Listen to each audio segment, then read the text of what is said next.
from this diagram, we can see that it shows the basic elements of an X-ray source assembly.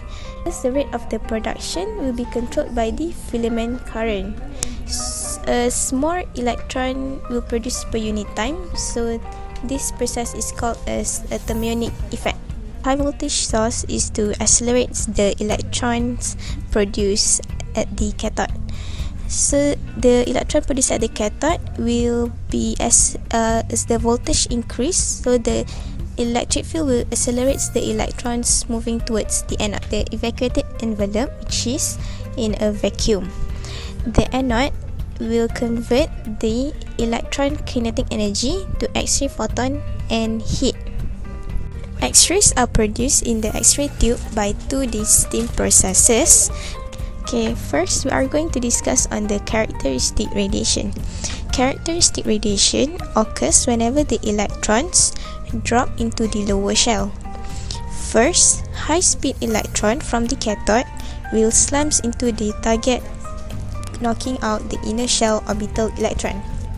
Then, the orbital electron will be removed from the atom, and electrons from higher energy shells will cascade down to fill the vacancy, and thus the characteristic X-ray will be emitted. This diagram shows the Bremsstrahlung X-ray production. As the electron incoming hit the anode, the kinetic energy will be converted into the X-ray energy.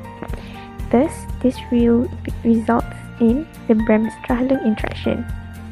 Bremsstrahlung is produced when the projectile electron slowed down in the anode due to the electrostatic attraction between the electron and nucleus. It deviated from its straight line path as it decelerates or slows down. The result is change in kinetic energy. Then the X-ray photon is produced equal to the amount of the kinetic energy. Okay, this diagram shows the X-ray spectra for both characteristic radiation and the Bremsstrahlung.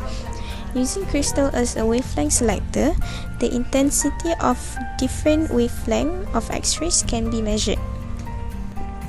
As you can see, the intensity varies smoothly as the increase of the wavelength. As it reaches a maximum value as the wavelength increases, then the intensity will fall at greater wavelength. Okay, mostly for Bremsstrahlung are low energy X-ray. The lowest energy photons doesn't escape the tube, so in order to remove it, it must be filtered by the tube enclosure, or we could use the filtration. For characteristic radiation, the X-ray spectrum occur at the sharp peak where the wavelength unaffected when the voltage is changed.